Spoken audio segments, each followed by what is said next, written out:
பார்க்கையில் கவிதை கொட்டது அதை எழுத. உங்கள் அன்பு ஸ்நேகிதி ராதா பாஸ்கரின் வணக்கம். சாட்டர்டே ஆஃப்டர்நூன் மஞ்சுமல் பாய்ஸ் அப்படிங்கிற ஒரு சூப்பரான படத்துக்கு போயிட்டு வந்தோம்.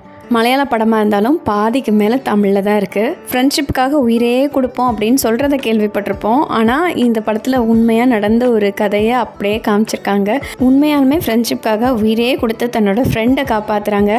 இந்த படத்தினால குணா மூவி திரும்பவும் ட்ரெண்டிங்கில் வந்துருச்சு. சான்ஸ் கிடைச்சா மிஸ் பண்ணாமல் கண்டிப்பாக பாருங்கள். ஈவினிங் ஸ்நாக்ஸ்லாம் சாப்பிட்டு வந்ததுனால வயிறு ஃபில்லாக இருந்துச்சு. அதனால சிம்பிளாக டின்னருக்கு ரவா கிச்சடி பண்ணேன். 1 கப் ரவைக்கு 1/4 கப்பை விட அதிகமாக எண்ணெய் ஊற்றி கடுகு, கடலைப்பருப்பு, 2 பச்சை மிளகாய், ஒரு பெரிய வெங்காயம் நல்ல பொடியாக நறுக்கி சேர்த்து நல்லா வதக்கி விட்டுட்டு ஒரு தக்காளி சேர்த்து நல்லா வதக்கிட்டு பட்டாணி சேர்த்துருக்கேன். உங்களுக்கு தேவையான காய்கறி சேர்த்துக்கலாம். நல்லா வதங்கினதுக்கப்புறமா ரவையை சேர்த்து எண்ணெயிலே நல்லா வதக்கி விடணும். 2 கப் தண்ணி சேர்த்து மூடி வச்சு நல்லா வெந்ததுக்கப்புறம் இறக்குனீங்கன்னா சூப்பரான ரவா கிச்சடி ரெடி.